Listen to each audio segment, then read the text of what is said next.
नमस्कार दोस्तों, स्वागत है आपका अपना ही यूट्यूब चैनल टुडे एग्जाम पर। दोस्तों, जैसा कि अब एसएससी सीजीएल के लिए प्रैक्टिस सेट की जो वीडियो चलाई जा रही थी, इसी के तहत ये अगली वीडियो आप लोगों के लिए जिनको भी एसएससी सीजीएल की एग्जाम देनी है, जो 14 जुलाई से स्टार्ट हो रही है, तो ये वीडियो जरूर देखें। साथ ही साथ में जो भी बात बताया जा रहा है उनको ध्यान से सुनेंगे।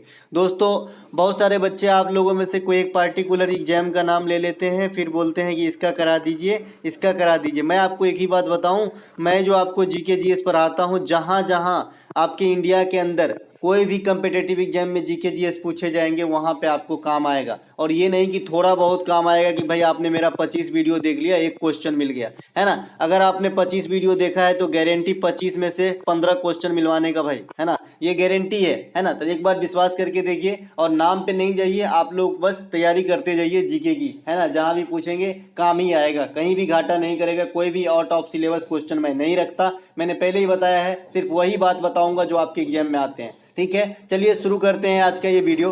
पहला जो हमारा प्रश्न है, दिल्ली नगर निगम विधेयक 2022 किस मंत्रालय के अधीन है। भैया, हाल फिलहाल में जो टीसीएस यानी आपका जो है एसएससी की जो भी एग्जाम्स हुए, उस एग्जाम में जो है ये बिल जो है, जो विधेयक है, या तो लंबित है। लंबित का मतलब होता है कि पेश तो किया गया है लेकिन पास नहीं हुआ है ना। इसके अलावा जो पास हो गए, इनसे काफी क्वेश्चन देखने को मिला, तो मैंने भी यहाँ पे रखा है ना। तो जो दिल्ली नगर निगम विधेयक 2022 है, ये आपका गृह मंत्रालय के अधीन है, इसे भी ध्यान रखेंगे, गृह मंत्रालय, है ना भाई। क्वेश्चन अभी आपके सीएचएसएल में पूछा गया था, भारतीय आर्कतांत्रिक विधेयक 2022 किस मंत्रालय के अधीन है, तो आपका आंसर होगा पृथ्वी विज्ञान मंत्रालय के अधीन है। आपराधिक प्रक्रिया 2022 ये किस मंत्रालय के अधीन आ जाएंगे, तो ये आपका गृह मंत्रालय के अधीन आ जाएंगे। बाल विवाह निषेध विधेयक 2021 ये किस मंत्रालय के अधीन है, तो महिला एवं बाल विकास मंत्रालय के अधीन है। अभी इंडिया में जो गर्ल्स हैं, इनके शादी की उम्र जो है कितना करने की बात हो गई है, तो 21 वर्ष, तो इसे भी ध्यान रखेंगे,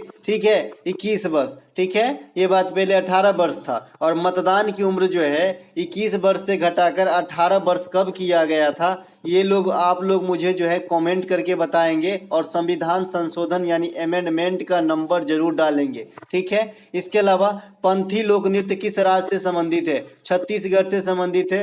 मैंने कहा है हाल फिलहाल में एग्जामिनर छत्तीसगढ़ को काफी प्यार कर रहे हैं, तो भैया छत्तीसगढ़ से संबंधित है आपका पंथी, सुआ, राउत, नाचा, कर्मा, सैला, फाग, सरहुल, है ना, पंडवानी, है ना, गेंडी, ये सभी के सभी आपके छत्तीसगढ़ राज्य से संबंधित है ना। इसके अलावा आप झूमर भी रख सकते हैं इसमें, लेकिन झूमर की क्या है खासियत कि ये छत्तीसगढ़ के साथ साथ झारखंड में सबसे ज्यादा होती है, ठीक है। तो ये सभी छत्तीसगढ़ राज्य से जो है आपके जुड़े हुए लोक नृत्य या संगीत के प्रकार है, जिसमें पंडवानी के प्रसिद्ध गायिका तीजन बाई हैं, ये आप जानते ही हैं। इसके अलावा सरहुल त्योहार ये झारखंड में भी मनाई जाती है और छत्तीसगढ़ में भी। इसी प्रकार से कर्मा कहा गया, ये भी छत्तीसगढ़ में और झारखंड में भी। इसी प्रकार से मैंने अभी झूमर कहा था, छत्तीसगढ़ में भी और झारखंड में भी, तो ये तीनों को अलग से ध्यान रखेंगे। इसके अलावा घूमर, गनगौर, पनिहारी, गीदर, कलबेलिया, कठपुतली, है ना, चंग, है ना, ये सभी के सभी जो है आपका कहाँ मनाया जाता है, तो ये आपका राजस्थान। एक और लिख लीजिएगा, तेरह ताली, है ना, ये सभी के सभी जो है आपके राजस्थान के प्रमुख नृत्य और जो है डांस के प्रकार हैं, ठीक है। जिनमें से क्या होती है कि ये गनगौर उत्सव के अवसर पे घूमर डांस होती है, जो महिलाएं फीमेल के द्वारा होती है ओनली, है ना, और ये गोल चक्कर में होती है, यहाँ से क्वेश्चन आ चुकी है, ठीक है। इसके अलावा ये कलबेलिया जो है, इसे गुलाबो सपेरे का नृत्य कहा जाता है, इसे भी ध्यान रखेंगे। अगला जो आप पॉइंट देख रहे हैं, कर्मा, झूमर, जट जटिन, छऊ, सरहुल, ये झारखंड में, अभी भी मैंने समझाया 3 कॉमन है छत्तीसगढ़ और झारखंड के अंदर। सरहुल भी हो जाता है, झूमर भी हो जाता है और कर्मा भी हो जाता है, ये झारखंड और छत्तीसगढ़ दोनों में हो जाता है। ये जट जटिन जो है ना, ये झारखंड के साथ साथ बिहार में होता है, लेकिन दोनों ऑप्शन रहेगा तो झारखंड को टिक करना है। ये छऊ जो है ये झारखंड के साथ साथ ओडिशा और पश्चिम बंगाल में भी होता है, लेकिन तीनों ऑप्शन रहेगा तो पहला किससे टिक करोगे बताइए जरा। तो फिर भी आपको झारखंड को ही टिक करना है, दूसरी प्रायोरिटी ओडिशा को है और कम मात्रा में पश्चिम बंगाल को है ना। तो लॉजिक भी समझ में आना चाहिए। इसके अलावा गरबा, डांडिया, रासलीला, ये सब कहाँ का नृत्य है, तो ये सब जो है गुजरात का नृत्य है, गरबा, डांडिया, रासलीला, है ना। इसके अलावा मुखौटा, मोपिन, सालुंग, ये तीनों ही फेस्टिवल, लोसार, है ना, लोसार, ये चारों ही फेस्टिवल कहाँ हो जाएगा, तो ये अरुणाचल प्रदेश के अंदर हो जाएगा, तो इसे भी ध्यान रखेंगे। इसके अलावा जो ये मुखौटा लिखा है ना, इसे युद्ध नृत्य भी कहा जाता है, तो इसे भी ध्यान रखेंगे, युद्ध नृत्य, है ना। इसके अलावा कीर्तन, जात्रा, काठी, है ना, गंभीरा लिख लीजिएगा, गंभीरा, गंभीरा, ये भी आपका जो है पश्चिम बंगाल के अंदर होती है जी, गंभीरा, ठीक है। ब्रीटा, ब्रीटा डांस, ब्रीटा डांस जो है चेचक से बचने के लिए आदिवासी समुदाय यानी जो जनजाति समुदाय है उनके द्वारा किया जाता है, ताकि उनको बच्चे को चेचक जैसे बीमारी ना लगे। इसके लिए यहाँ पे एक डांस परफॉर्म किया जाता है जिसका नाम है ब्रीटा डांस, ठीक है। तो ये पश्चिम बंगाल का है, इसे भी ध्यान रखें, कीर्तन, यात्रा, काठी, ब्रीटा, है ना। यादगार, यादगार नहीं, यहाँ पे यक्षगान है, यक्षगान है ना, करगा है, कुनीता है, ये सब जो है कर्नाटक के नृत्य है ना। यक्षगान लिख लीजिएगा इसको, यक्षगान, यक्षगान, है ना। भूतकोला लिख लीजिएगा, भूतकोला, भूतकोला मैंने बताया है, इसके ऊपर पिक्चर बन चुका है जी, कंतारा, कंतारा पिक्चर देखे ना, है ना, इसमें दिखाया गया भूतकाला, भूतकोला के फॉर्म को, है ना, इसमें भूतों की पूजा होती है, ठीक है। तो ये सब कर्नाटक के हैं, इन्हें भी ध्यान रखेंगे। निम्नलिखित में से संविधान का कौन सा भाग राज्यों से संबंधित है? द स्टेट्स को परिभाषित कौन करता है भाई? तो थोड़ा फास्ट चलेंगे नहीं तो वीडियो लेंदी हो जाएगी। द स्टेट्स को परिभाषित करता है भाग 6 करता है। मैंने कहा भाई भाग 6 का आर्टिकल कहां से कहां तक आता है? 152 से 237 तक के बीच में आता है। कैसे आप अंदाजा लगाएंगे? देखिए इसके अंदर हाई कोर्ट है, इसके अंदर आपका गवर्नर है, इसके अंदर आपका एडवोकेट जनरल है, आपका जो राज्य के अंदर महाधिवक्ता रहता है, इसके अंदर सीएम है, यानी राज्य स्तर पे जो भी टॉप की मोमेंट है, मतलब क्या मैं बताना चाह रहा हूं यहाँ पे, जो भी टॉप पोस्ट है या फिर टॉप संस्था है, ये सभी इसी आर्टिकल के बीच में जो है आपके आ जाएंगे, ठीक है।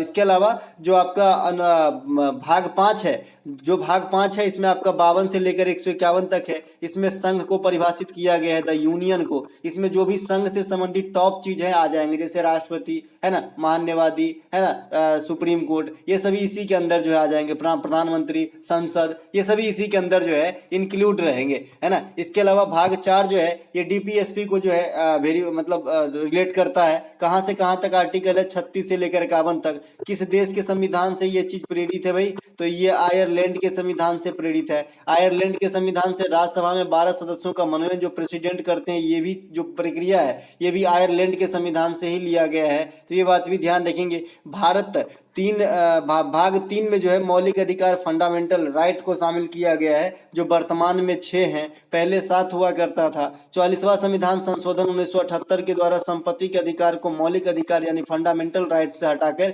आर्टिकल 300 के ए में लाइक विधिक अधिकार के रूप में रख दिया गया। तब से लेकर आज तक 6 ही मौलिक अधिकार हैं, जो 12 से 35 तक के बीच में भाग 3 के अंतर्गत वर्णीय है।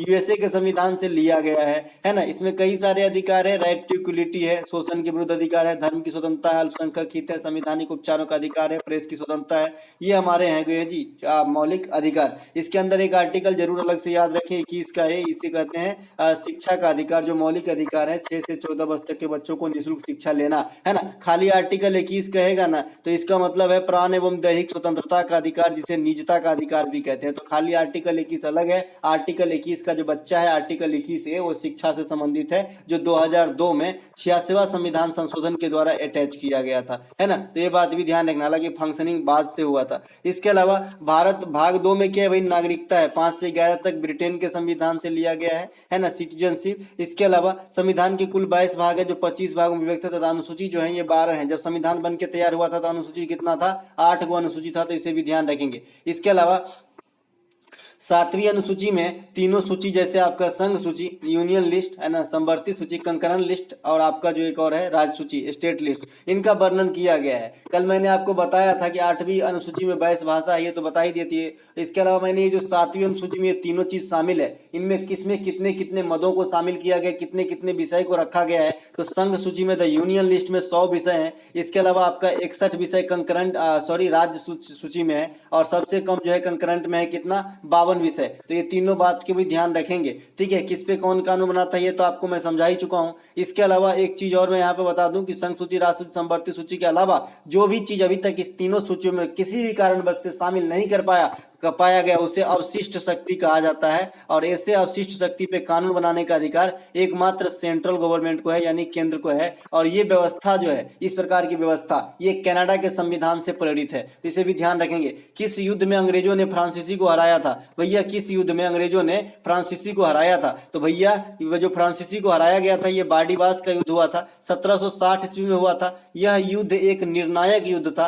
जिसमें फ्रांसीसी सेना जो है भारत से लगभग समाप्त हो गया था। ठीक है, फ्रांसीसी सेना जो है भारत से लगभग समाप्त हो गया। तब आप कहेंगे कि लास्ट में तो बचा था फ्रांसीसी, है ना, जो आपको ये जो मतलब लास्ट में आजादी के बाद भी कई सारे जगह पे थे, है ना, जैसे गोवा में पुर्तगाली थे, तो फ्रांसीसी भी बहुत सारे जगह पे थे। तो भाई अब ऐसा नहीं कि हर एक आदमी चले गए, लेकिन जो है अधिकार जो अपना क्या बोलता है इनको प्रभुत्व था वो खत्म हो गए, है ना। तराइन की प्रथम लड़ाई कब होती है? 1191 में। किसके बीच? पृथ्वीराज चौहान और तृतीय और मोहम्मद गोरी के बीच, जिसमें कौन हारता है? मोहम्मद गोरी। चंदावर का युद्ध कब होता है? 1194 में। मोहम्मद गोरी ने जयचंद को हराया। अच्छा, ये जो तराइन की सेकेंड लड़ाई भी होती है 1192 में, इसमें चौहान साहब की जो है हार हो गई थी। 1526, 1556, 1761, है ना, ये चारों जरूर। और फिर नीचे 4 को दिख रहा होगा, देखिए मैं सब बता चुका हूँ, इसीलिए मैं सीधे शॉर्ट में यहाँ पे ईस्वी लिख के निकल रहा हूँ। ठीक है, देखिए 1526 में पानीपत की प्रथम लड़ाई, सेकेंड पानीपत की दूसरी 1556, तीसरी जो है 1761 पानीपत की थर्ड लड़ाई, है ना। पहला इब्राहिम लोधी बाबर, दूसरा अकबर और हेमू, और तीसरा अहमद शाह अब्दाली और मराठा, है ना। नीचे 4 ईस्वी आप देख रहे हैं, ये बाबर के द्वारा लड़े गए 4 लगातार युद्ध है ना, जिसका क्या कोड है भाई? क्या कोड है? पानी पियो, खाना खाओ, चाय पियो, घर जाओ, है ना। पानीपत, चंदेरी, खानवा, घाघरा, है ना। इसके अलावा पहला इब्राहिम लोधी और बाबर के बीच, दूसरा मेदिनी राय और बाबर के बीच, है ना। जो आपका तीसरा है ना, कौन सा? पानी पियो, खाना खाओ, चाय पियो, घर जाओ, चंदेरी का युद्ध। और चौथा कौन सा है? वो घर जाओ, घाघरा का युद्ध 1529 में। तो ये बाबर के सभी युद्ध जरूर ध्यान रखेंगे, सभी युद्ध में बाबर विजयी हुए थे, किसी में हारे नहीं थे। इसके अलावा बाबर इससे पहले फरगना के शासक थे, मैंने बताया जहीरुद्दीन बाबर इसका ओरिजिनल नाम था, है ना। इसके अलावा चौसा का युद्ध 1539 में, कन्नौज, चौसा या कन्नौज का युद्ध, चौसा का युद्ध 1539, कन्नौज का युद्ध 1540। दोनों युद्ध में जो है हुमायूं की जो है क्या बोलता है उसको, पराजय हुआ था, है ना। पराजय का मतलब हार, है ना, पराजय हुआ था। विजेता कौन थे? शेरशाह सूरी। देखिए शेरशाह सूरी किस वंश के संस्थापक है? कई बार आपसे पूछा गया है, सूर वंश के संस्थापक हैं। इसके दो ही बात पूछे जाते हैं कि इन दोनों युद्ध से रिलेटेड करके किसको हराया था और कौन जीता था, या फिर ये आपसे पूछा जाएगा कि भाई कन्नौज के युद्ध में कौन जीता था। तो शेरशाह सूरी किस वंश की स्थापना किया? सूर वंश की स्थापना, है ना। इसकी जो मकबरा है कहाँ पे है? तो ये आपका सासाराम के बिहार के सासाराम में है ना। तो ये बात भी आपको ध्यान रखना है, ठीक है। इतनी सी बात आपको शेरशाह सूरी से ध्यान रखना है। इसके ओरिजिनल नाम जो बचपन के नाम थे फरीद खान थे, तो ये बात भी ध्यान रख सकते हैं, तो रख सकते हैं, है ना। इसके अलावा रुपया नामक जो है मतलब मुद्रा चलवाया था शेरशाह सूरी, तो ये बात भी ध्यान रखेंगे तो अच्छा रहेगा। 1565 में तालीकोटा का युद्ध विजयनगर साम्राज्य के पतन का कारण बनती है, तो ये बात भी ध्यान रखना है। 1757 और 1764 ये 2 ईस्वी और चमक रहा होगा। ये क्या है भैया? तो 1757 और 1764 क्या है कि 1757 में आपका पलासी का युद्ध होता है। इसमें से आपको 2 ही चीज याद रखना है, किसके बीच हुआ है। तो पलासी के युद्ध में रॉबर्ट क्लाइव हुआ था अंग्रेज के तरफ से, और इधर आपका बंगाल का नवाब हुआ था, ठीक है। लेकिन जो आपका बक्सर का युद्ध है, इधर आपका मुनरो हुआ था अंग्रेज के तरफ से, है ना। और इधर जो है अवध के नवाब, बंगाल के नवाब और मुगल बादशाह की सेना, इधर से तीनों सेना थी, ठीक है। ध्यान रखेंगे दोनों में जो है अंग्रेजी की जीत हुई। 2027 क्रिकेट विश्व कप का आयोजन किस देश में की जाएगी? 2027 की जो क्रिकेट विश्व कप होगी ना, है ना भाई, 2023 तो बहुत रट ली है ना, 2023 में भारत में होना है, सब जान रहे हैं, है ना। क्या गारंटी है कि 2027 वाला नहीं पूछेगा, है ना। तो 2027 इसे VVI कर लीजिएगा, मेरा दिमाग की उपज कहता है कि भाई ये क्वेश्चन आएगी पूरी, है ना। तो 2027 में, है ना, ये जो है क्रिकेट विश्व कप, ये आपका दक्षिण अफ्रीका, जिम्बाब्वे और नामीबिया, इनमें जो है कंबाइंड रूप से कराए जाएंगे। जो 50 ओवर वाले क्रिकेट वर्ल्ड कप होना है ना अभी, ये आपका जो आगामी फॉर्म होगी 2027 के अंदर, 23 के बाद 4 साल के बाद 27, तो ये आपका कंबाइंड रूप से अफ्रीका, दक्षिण अफ्रीका, जिम्बाब्वे और नामीबिया के अंदर होगी। इसमें 14 टीम भाग लेना है उस साल, है ना। इसके अलावा 2023 का क्रिकेट विश्व कप भारत में होगी, जो 13वें संस्करण होगी, और जो आगामी होगी, है ना, वो 14वें संस्करण होगी और 14 टीम भाग लेगी। देखिए कितना अच्छा संजोग होता है। मैंने आपको एक दिन बताया था कि मैं जब एग्जाम अटेंड करता था तो मुझे एक क्लू मिल गया था, मतलब जैसे जो सवाल नहीं सॉल्व हो रहे हैं मेरे से और 11 नंबर पे वो सवाल है और एक ऑप्शन में 11 भी दे रखा है, जैसे मैथ की सवाल है, कोई 11 नंबर की सवाल है ना, ऑप्शन में 11, 13, 15, 17 इस प्रकार से है, तो मैं 11 मार देता था और मैं घर आके देखता था ना तो मेरा सही हो जाता था। मैंने प्रैक्टिस सेट में भी ये चीज कई दफा मिलाया है कि मान लीजिए 12 नंबर सवाल है और ऑप्शन में आपके 12 भी दिख रहे हैं तो मैंने 12 ही मार देना है ना, और ये सही हो जाता था भाई। बना तो बहुत अच्छा नहीं बना तब की बात कर रहा हूँ, ठीक है। करके देखें हम एक्सपेरिमेंट, अच्छा मतलब फुलफिल किया है इस चीज को, है ना। इसके अलावा आईसीसी अंडर 90 वर्ल्ड कप 2024 का आयोजन भी होना है जो श्रीलंका में होना है। पिछली बार जो आईसीसी अंडर 90 आपका जो हुआ था ये कहाँ पे हुआ था, 2022 के अंदर हुआ था ये, तो ये कहाँ पे हुआ था, वेस्ट इंडीज के अंदर, वेस्ट इंडीज के अंदर जो है आपका हुआ था। कौन सा, आईसीसी अंडर 90 वर्ल्ड कप 2022। विजेता कौन रहे थे, भारत। कौन रहे थे, अपना प्यारा भारत। 5वीं टाइम है ना, ये ध्यान रखेंगे, 5 बार अंडर 90 वर्ल्ड कप के विजेता हैं हम, है ना भाई, छोटे मोटे हस्ती नहीं है ना। इसके अलावा जो 2024 में होगी ये आपके श्रीलंका में होगी, ये ध्यान रखना है। इसके अलावा आईसीसी अंडर 90 जो है ये आपका महिला वाला भी होना है ना। आईसीसी अंडर 90 महिला T20 विश्व कप होना है। देखिए ये सिर्फ विश्व कप था ऊपर वाला जो पुरुष वाला है, विश्व कप खाली लिखा जाएगा तो समझ जाइए 50-50 ओवर वाला है, और T20 अलग से लिखा रहेगा तब समझिए कि ये 20 ओवर वाला खेल है, ठीक है। तो दोनों बात ध्यान देंगे, है ना। इसके अलावा जो आपका ये अंडर 90 महिला वाला होगा 2025 में, ये आपका कहाँ पे होगा, मलेशिया और थाईलैंड के अंदर होगा, तो इसे भी ध्यान रखेंगे। T20 वुमेन वर्ल्ड कप जो मेन वाला होगा, देखिए ये अंडर 90 वाला था, अंडर 90 मतलब बिलो 19 ईयर के जो खिलाड़ी हैं वो भाग लेंगे, है ना। और जो जनरल हैं इसमें कितना उम्र के भाग ले सकते हैं, तो ये 2024 में जो होगा ये आपका बांग्लादेश में होगा, तो ये बात भी ध्यान रखेंगे। आई होप सभी खेल में अच्छे से समझ लेंगे। फीफा महिला अमेरिका सॉरी ऑस्ट्रेलिया और न्यूजीलैंड में होगी 2023 में। आईसीसी वर्ल्ड कप जो अभी होने वाला है ये भारत में होगा 2023 के अंदर, ये सब आपको ध्यान रखना है। सैफ अंडर 20 वाला भारत में हुआ है, विश्व महिला बॉक्सिंग चैंपियनशिप भारत में हुआ है, वर्ल्ड एथलेटिक्स चैंपियनशिप 2022 का आयोजन अमेरिका के ओरेगोन में हुआ है, तो ये सब जो है आपको ध्यान रखना है ना। इसके अलावा विटामिन B3 का रासायनिक नाम क्या है, तो विटामिन B3 का रासायनिक नाम जो है नियासिन है, नियासिन। विटामिन B1 को क्या कहते हैं, थायमीन। कौन सी रोग होती है, बेरी। कौन सी रोग होती है, बेरी। विटामिन B2 को क्या कहते हैं, राइबोफ्लोविन। इसके अलावा विटामिन B5 को क्या कहते हैं, पेंटोथेनिक एसिड। क्या कहते हैं, पेंटोथेनिक एसिड, ठीक है। विटामिन B6 को क्या कहते हैं, पायरोडॉक्सिन। क्या कहते हैं, पायरोडॉक्सिन। अच्छा विटामिन बी में कितने कॉम्प्लेक्स होते हैं, तो 8। विटामिन बी में कितने कॉम्प्लेक्स है भाई, कितने विटामिन की ग्रुप है विटामिन बी, तो 8 विटामिन की, ठीक है। विटामिन B12 में क्या होता है भाई, साइनोकोबाल्मिन इसके रासायनिक नाम है। क्या पाए जाते हैं, कोबाल्ट, है ना, ये कलर वाली धातु होती है कोबाल्ट, है ना। इसके अलावा यही जो साइनोकोबाल्मिन है इसके कमी से जो है एनीमिया रोग भी हो सकता है। एनीमिया म्हणजे खून की कमी, मतलब खून की कमी, है ना। विटामिन ए को क्या कहते हैं, रेटिनॉल, है ना, आंख के लिए अच्छा होता है। ग्लूकोमा, ट्रिकोमा, मोतियाबिंद, रतौंधी, है ना, ये सब जो है कलर ब्लाइंडनेस, ये जो भी प्रकार की आंख की बीमारी हो विटामिन ए की कमी के कारण हो सकती है। इसके अलावा विटामिन सी को हम स्कारबिक एसिड कहते हैं। सभी सिट्रस फल विटामिन सी के अच्छे स्रोत होते हैं। त्वचा में झुर्रियां आने लगती है, ऐसे नाखून से खुरदो लाइन खींच जाएंगे, समझ जाइए विटामिन सी की कमी लग रही है भाई।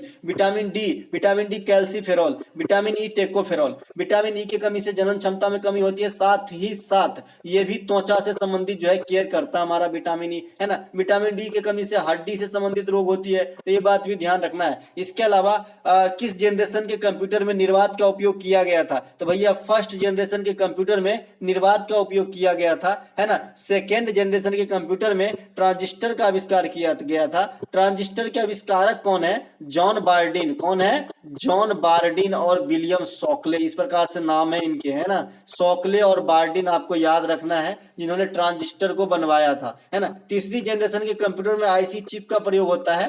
चिप के आविष्कारक जो है जैक किल्बी है ना। कई दफा आपके एग्जाम में, और चिप अपने आप में किसके बनते हैं, तो सिलिकॉन के बनते हैं। किसके बनते हैं, सिलिकॉन के बनते हैं। सिलिकॉन अपने आप में क्या है, अर्धचालक है। जो सोलर सिस्टम चलता है ना उसमें भी सिलिकॉन का इस्तेमाल होता है। आपको आश्चर्य नहीं लगता कि दिन में धूप रहता है तो लाइट गुम हो जाती है बिना स्विच काटे ही, और शाम को जैसे ही धूप जाता है एक मतलब एक लेवल की टेम्परेचर जैसे ही उसको मिल जाती है और जलने लगती है। तो नहीं समझ रहे हैं, मतलब टेम्परेचर घटती है तो जलने लगती है, तो ये क्यों ऐसा होती है ना, तो ये भी जो है आपका सिलिकॉन के वजह से होती है, उसमें भी सिलिकॉन का इस्तेमाल किया जाता है ना, ऐसी चिप में भी किया जाता है। भारत में सिलिकॉन वैली कहाँ है ये लोग कमेंट कर दीजिएगा, ये लोग नहीं आप लोग, है ना। इसके अलावा मैं बता दूं साइलेंट वैली जो है केरल में है। चौथी जनरेशन के कंप्यूटर में मैक्रो प्रोसेसर का इस्तेमाल किया गया है, एमपी का इस्तेमाल किया गया है, और पांचवी जनरेशन में आर्टिफिशियल इंटेलिजेंस का उपयोग किया गया है। ये आर्टिफिशियल इंटेलिजेंस क्या होता है ये आप लोग बखूबी जानते हैं। जैसे आप कोई बच्चा भर दिन मतलब मान लीजिए व्हाट्सएप बहुत ज्यादा यूज करता है,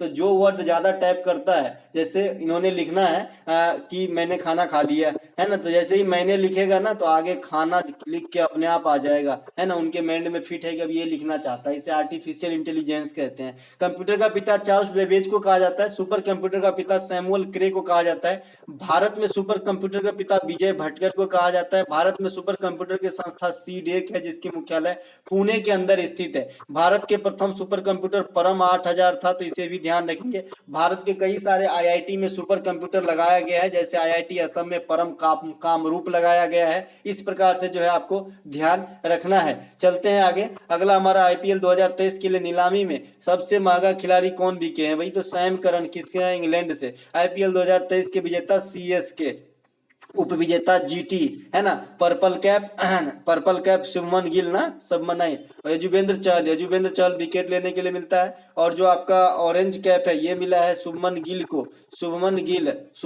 को सारा जो है आपका ये मिल गया है, मतलब क्या बोलते हैं इसको, ऑरेंज कैप, है ना, समझ रहे।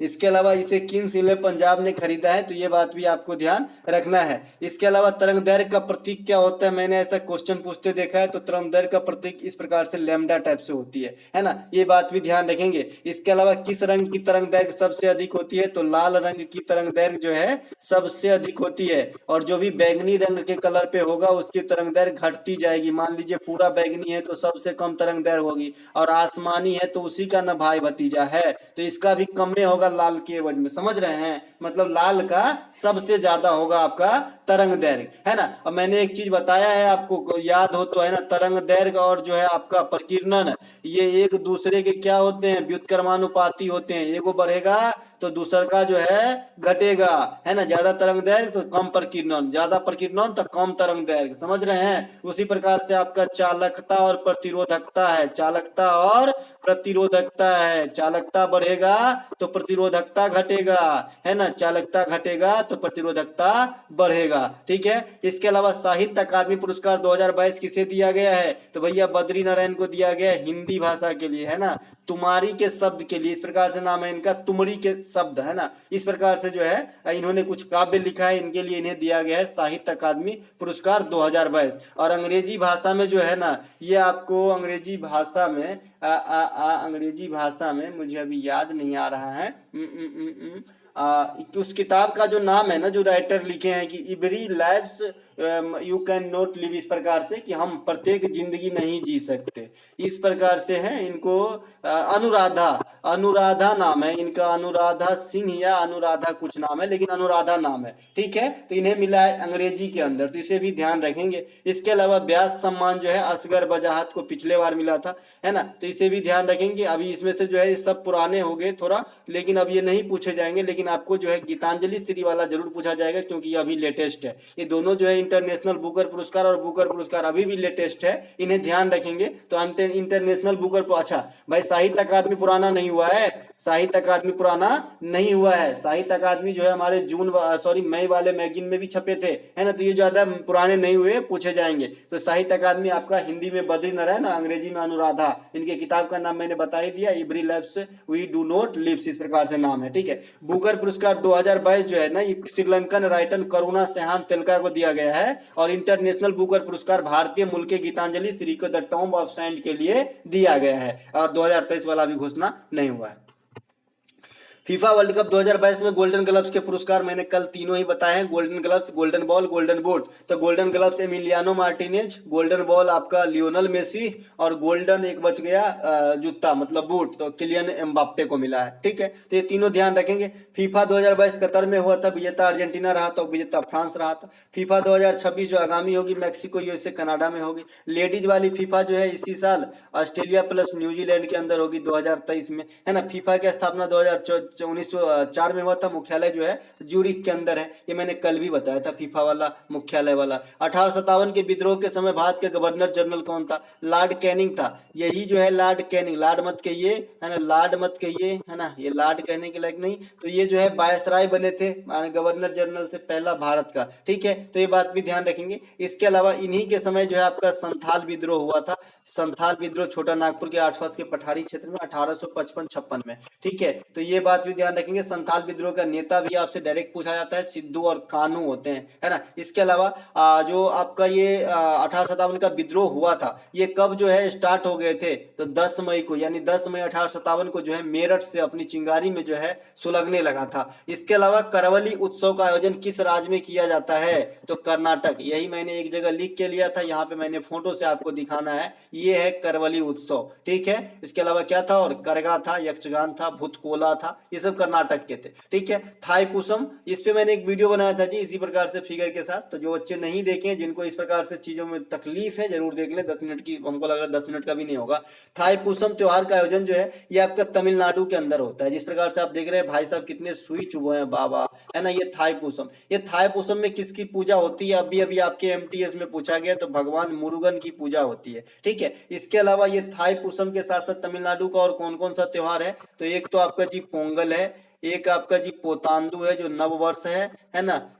एक आपका जी जलीकट्टू है, ये पोंगल के अवसर पर ही किया जाता है। सांरों की लड़ाई, मतलब छोड़ दिया जाता है फिर उनको बैलेंस किया जाता है। तो ये सब तमिलनाडु के त्योहारों में से हैं, इनको ध्यान रखिएगा। इसके अलावा एंथोरियम त्योहार का आयोजन किस राज्य में किया जाता है? तो एंथोरियम त्योहार का आयोजन मिजोरम में होता है। देखिए ये भी फूल वाला त्योहार है, देखिए ये सुंदर सुंदर लड़कियां है ना जो है आपका फूल लेके खड़ी हैं, है ना। ये एंथोरियम त्योहार का आयोजन इस प्रकार से मिजोरम के अंदर किया जाता है ना। मिजोरम जो भी उस साइड में है, जो भी पूर्व साइड में है, वो तो समझ ही रहे हैं कि भगवान का दिया हुआ गिफ्ट ही है, एक तरीके से स्वर्गीय है ना। इसके अलावा फूलदेव त्योहार का आयोजन जो है किस राज्य में किया जाता है? देखिए ये भी फूल वाला त्योहार है, इसका नाम ही है फूलदेव, है ना। तो ये आपका उत्तराखंड में होता है, ठीक है। तो सभी बात ध्यान रखेंगे, ऐसा नहीं कि एंथोरियम आया तो उत्तराखंड लगा देंगे। एंथोरियम अपने आप में ही एक त्योहार है जो आपके मिजोरम के अंदर होते हैं। ये फुलदेई जो है ये एक अलग त्योहार है, ठीक है। इसके अलावा चतुर्थ पंचवर्षीय योजना में आपसे उद्देश्य पूछा जा सकता है, या फिर एसएससी का जो पिछली बार सीजीएल प्रे का जो धर्रा रहा कि भाई इस समय कौन प्रधानमंत्री थे, तो ऐसे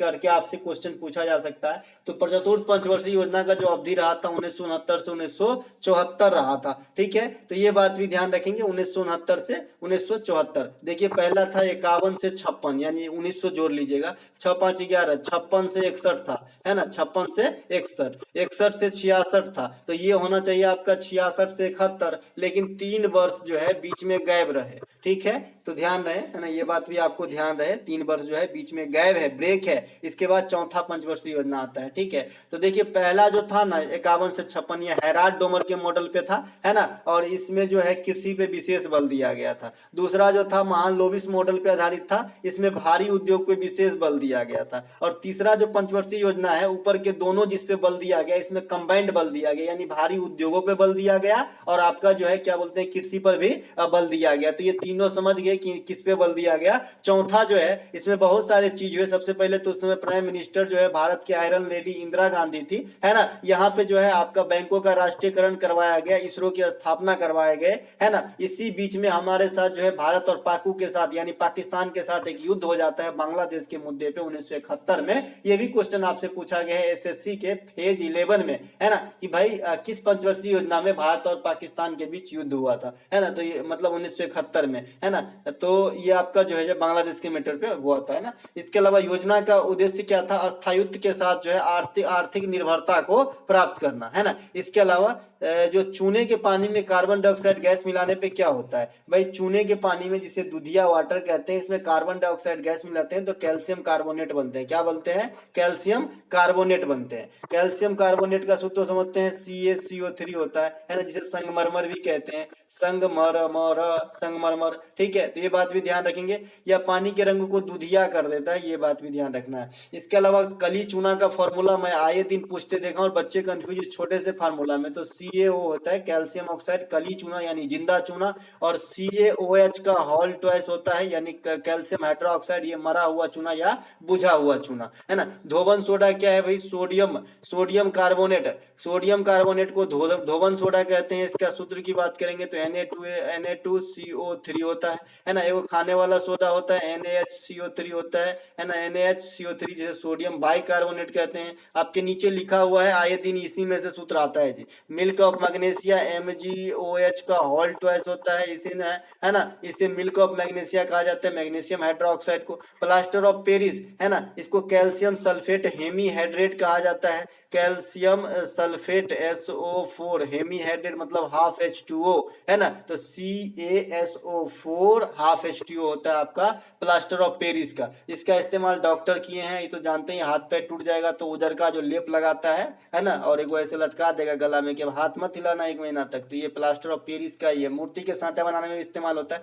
कार्बन किस वर्ग का तत्व है भैया, 14वें वर्ग का तत्व है। कार्बन का परमाणु क्रमांक कितने हैं, 6 है। अधातु है, इसके अप्रूप जो है हीरा है और ग्रेफाइट है, कोयला है, फुलेरीन है, ये सब इनके अप्रूप है, जिसमें हीरा और ग्रेफाइट जो है बड़ा अप्रूप है। हीरा प्रकृति में सबसे कठोर तत्व है, ध्यान रखें, और ग्रेफाइट अधातु होते हुए भी विद्युत के सुचालक हैं यानी गुड कंडक्टर हैं, ये बात भी ध्यान रखें, ठीक है। इसके अलावा मैंने आपको कल ही बताया था कि हीरा का अपवर्तनांक 2.4 और ग्रेफाइट का अपवर्तनांक 2.2। उसी प्रकार से सिरका का pH होता है 2.4 और आपका नींबू का pH होता है 1 मिनट सी है नीगरे, ठीक है। नींबू का pH होता है आपका 2.2। मैंने एक तरीका बनाया है सी है निगरे, है ना, मैंने आपको कल ही बताया था। इसके अलावा वित्त आयोग का गठन किस अनुच्छेद में किए गए हैं भैया, 280 में। कौन करते हैं, राष्ट्रपति कैमा चल रहा है, 15वीं चल रहा है, NK सिंह अध्यक्ष है, 5 सालों के लिए होती है। ऐसा नहीं कि सब सवाल आपको डिफिकल्ट ही पूछे जाएंगे, कुछ इजी भी पूछे जाते हैं, इसलिए मैंने हर तरीके के सवाल यहाँ पे रखे हैं, है ना। इसके अलावा पलिताना का जैन मंदिर कहाँ है, भावनगर गुजरात में है। एशिया का सबसे बड़ा CNG टर्मिनल भी वही है, भावनगर गुजरात के अंदर। मोढेरा का सूर्य मंदिर भी गुजरात के अंदर है। कच्छ किरण भी गुजरात के अंदर है। काठियावाड़ी प्रायद्वीप भी गुजरात के अंदर है। स्टेच्यू ऑफ यूनिटी भी गुजरात के अंदर है। ये सभी गुजरात के अंदर है, जरूर ध्यान रखें, है ना। आधुनिक आवर्त सारणी के, अच्छा कांडला बंदरगाह भी गुजरात के अंदर ही है ना, कांडला, है ना, इसे भी ध्यान रखेंगे, है ना। आधुनिक आवर्त सारणी में सर्वाधिक आयनन विभव वाला तत्व कौन सा है, तो ये हीलियम है, इसे भी ध्यान रखेंगे। हीलियम देखिए जो अक्रिय गैस है, इसको विशेष रूप से ध्यान रखना है। अक्रिय गैस जो आधुनिक आवर्त सारणी के अंतिम समूह यानी 18वें ग्रुप में है, तो इसे भी ध्यान रखेंगे। हीलियम, आर्गन, क्रिप्टन, जेनन, रेडॉन जो भी है, जो इसे नोबेल गैस कहा जाता है या फिर अक्रिय गैस या फिर इनर्ट गैस कहा जाता है। आधुनिक आवर्त सारणी की बात करेंगे, 118 गो तत्व है, 24 गो सिंथेटिक तत्व है, 94 प्राकृतिक तत्व है ना। धातुओं की कुल संख्या 91 है, नॉन मेटल 20 है, उपधातु 7 है। आधुनिक आवर्त सारणी में 18 ग्रुप है, 7 गो जो है आपका आवर्त है ना। खोजकर्ता मौसले हैं, पुराने वाले की मेंडेलीव थे, उसमें 9 वर्ग थे और 7 आवर्त थे, टोटल 63 तत्व थे। 1869 में मेंडेलीव की आवर्त सारणी आई थी, क्योंकि अभी अभी एक क्वेश्चन पूछा गया आपके CHSL में कि ये पिछले साल, है ना, एक सेकेंड, 2019 या फिर मतलब 1869 से 150 साल कब होगा, उस साल तक ईस्वी दे दिया था और पूछा था कि मेंडेलीव की आवर्त सारणी के कितने साल हो गए, है ना, तो 150 साल हो गया था। इसके अलावा इथाइल एल्कोहल में कार्बन की संख्या कितनी होती है, C2H5OH है आपके सामने,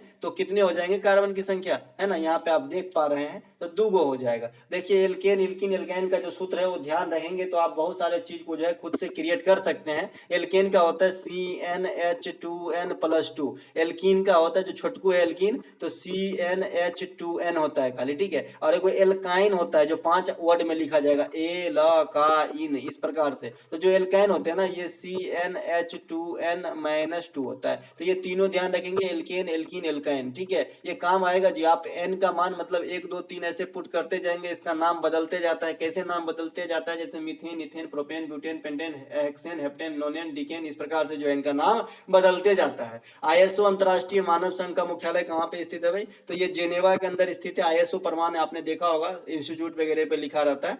स्थापना 1947 में हुई थी। रेड क्रॉस है ना, अंतरराष्ट्रीय श्रम संगठन, विश्व स्वास्थ्य संगठन, ये सभी के मुख्यालय कहाँ पे हैं, जेनेवा के अंदर। अगर आपको कुछ समझ में नहीं आता है, मुख्यालय पूछा है, तो बाय डिफॉल्ट डिफॉल्ट जेनेवा लगा के आइए, है ना। अगर नहीं समझ में आ रहा है तो, है ना। यूनेस्को का मुख्यालय कहाँ पे है? पेरिस के अंदर है। एफएओ का मुख्यालय कहाँ पे है? रोम के अंदर है। एडीबी का मुख्यालय कहाँ पे है? फिलीपींस मनीला के अंदर है। एशियाई डेवलपमेंट बैंक, है ना। एनडीबी का मुख्यालय कहाँ पे है? चीन के संघाई में है। न्यू डेवलपमेंट बैंक यानी ब्रिक्स का जो बैंक है, तो ये सभी बातों को ध्यान रखना है। और जो विश्व बैंक का मुख्यालय है ना, ये आपका वाशिंगटन डीसी में है ना, वाशिंगटन डीसी के अंदर है। आईएमएफ का मुख्यालय भी वाशिंगटन डीसी के अंदर है। तो ये सभी बातों को जो है थोड़ी बहुत ध्यान तो रखना ही होगा। देखिए भैया, पढ़ना है तो अच्छे से पढ़िए, है ना, थोड़ा सा मेहनत कर लीजिए, फिर तो मजे ही मजे है ना।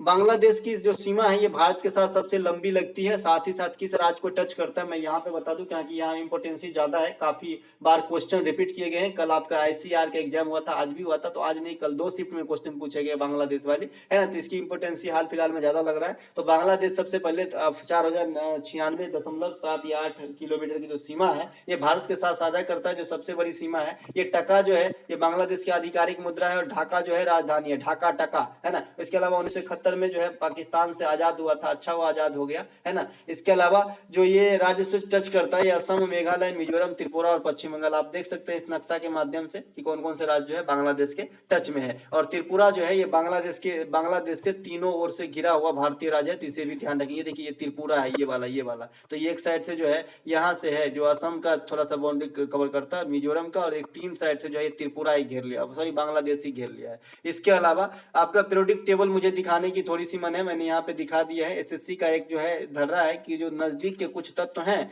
जैसे यहाँ से यहाँ तक का, तो इसमें जो है आपको पूछ देगा कि भाई ये फला चीज का परमाणु क्रमांक क्या होता है। परमाणु क्रमांक कम पूछता है, लेकिन द्रव्यमान ज्यादा पूछता है। तो थोड़ा सा पीरियोडिक टेबल देख के जाए एग्जाम में, एक बेहतर 2-2.5 नंबर अपना सिक्योर करने के लिए। इसके अलावा मौलिक कर्तव्य जरूर देख के जाए, भले ही इजी है टॉपिक, लेकिन मौलिक कर्तव्य से एक क्वेश्चन एसएससी जरूर पूछता है किसी न किसी रूप में। और आजकल जो है मौलिक कर्तव्य के अंदर जाके क्वेश्चन पूछने लगा है कि आर्टिकल 51 के ए के सी में क्या है ना। तो संप्रभुता, अखंडता, इस सब का जो है जिक्र किया गया है ना। तो इस प्रकार से जो भी है मैंने आपको सीट दे दिया है दोस्तों। ये पीडीएफ आपको हमारे टेलीग्राम चैनल पे निःशुल्क मिलती है। जो भी हम एनालिसिस कराएंगे या फिर अपने मन से मैं कुछ भी पढ़ाऊंगा, है ना, जो आपके हित के लिए, ये आपके निःशुल्क ही मिलेगा, है ना, निःशुल्क ही है आपके पीडीएफ। लेकिन मैंने एक सीरीज चलाया है टीसीएस वाली, है ना, उसके अंदर क्या होती है कि मैं चाहता हूं कि जो कंसस बच्चे हैं इस बार जो है एकदम जो है मुझे रिजल्ट ला के दे, और जब आफ्टर रिजल्ट हो तो मुझे जो है पर्सनली कहे कि जो है मैं पास हुआ हूं, ताकि मुझे जो है अच्छे से अच्छा फील हो। और मैं चाहता हूं कि ये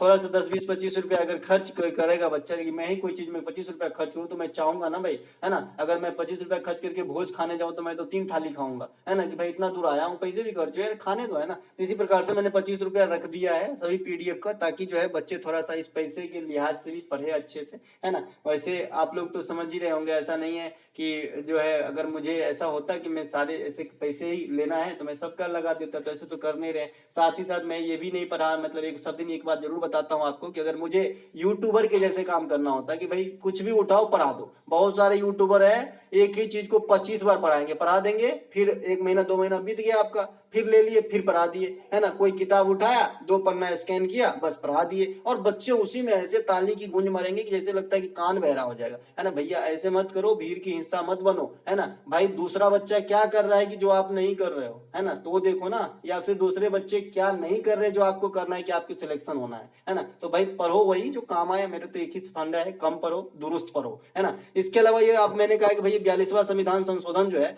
ये आपका जरूर आपको करके जाना है। मैंने आपको ये रटा दिया है, इसीलिए मैं इसको एक एक बात नहीं बताऊंगा। मैंने देखिए मैं मौखिक रूप से फिर से बोल देता हूं, है ना। 42वां संविधान संशोधन 1976 में स्वर्ण सिंह समिति की अनुशंसा पे संविधान में सर्वप्रथम 10 प्रकार के जोड़े गए, जो संविधान के भाग 4 के ए में रखे गए, आर्टिकल 51 के ए में रखे गए, ठीक है। ये जो मौलिक कर्तव्य है ये 10 से बढ़ के 11 हो गया आपका 2002 में, जब 86वां संविधान संशोधन होती है। और 6 से 14 वर्ष तक के बच्चों को निःशुल्क शिक्षा दिलाना पेरेंट्स का कर्तव्य है, ये भी एक मौलिक कर्तव्य फंडामेंटल ड्यूटीज बना, तो 10 से बढ़ के 11 हो गए। और ये मौलिक अधिकार भी है उन बच्चों के लिए जिनकी बात हो रही है, जो आर्टिकल 21 के ए में रखा गया है, ठीक है। इसके अलावा स्थानीय सुशासन के जनक कौन है? वह स्थानीय सुशासन के जनक भारत में लॉर्ड रिपन है। स्थानीय सुशासन आज भी अपने गांव में है, जिसे हम ग्राम पंचायत कहते हैं, है ना। ग्राम पंचायत के स्थानीय सुशासन का ही तो फॉर्म है ना। इसके अलावा जो आपका जनगणना वगैरह कब से हुआ था ये जरा देख के जाना है, क्योंकि जनगणना से हर दिन क्वेश्चन आ रही है। हालांकि अभी 2021 का डाटा रिलीज नहीं हुआ है, फिर भी 11 से रखना है। और 11 का जो डाटा है जो मोटा मोटा हो तो सब जानते हैं, आपका इंटरनली डाटा थोड़ा याद रखना है। Fertility rate, literacy rate, decadal growth, है ना, कि किस राज्य में सबसे ज्यादा डेकाडिकल ग्रोथ रहा, किस में सबसे कम रहा, तो ये सब जो है थोड़ा सा ध्यान रखेंगे, ठीक है। तो ये आपका जो है काम आएगा। जनगणना जो है 10 वर्षों के अंतराल पर 1881 से हो रहा है, रिपन के समय से, तो ये बात भी ध्यान रखना है। विश्व एथलेटिक्स चैंपियनशिप 2022 का आयोजन कहाँ पे हुआ था, तो ये अमेरिका के ओरेगन में हुआ था, ये बात भी ध्यान रखना है। विश्व महिला बॉक्सिंग चैंपियनशिप 2023 कहाँ पे हुआ है, तो ये भारत के दिल्ली में हुआ है। यहाँ पे भारत को 4 पदक मिले हैं, वो भी गोल्ड, स्वीटी बोरा, नीतू घनघात, लवलीना बुरगोहन, निखत जरीन के द्वारा। सैफ अंडर 20 वर्ल्ड कप के विजेता कौन रहा है, तो भारत रहा है, तो ये बात भी ध्यान रखना है ना। इसके अलावा विश्व एथलेटिक, ये तो मैंने बता ही दिया अभी अभी, है ना। इसके अलावा जो आपका ये जो है ये वाला सीट, हाँ ये लास्ट ही था, हाँ ना। तो दोस्तों ये थे आज का सीजीएल के ऊपर वीडियो। अगर आपको अच्छा लगा हो तो लाइक जरूर करें। मिलेंगे अगले वीडियो में, तब तक के लिए जय हिंद।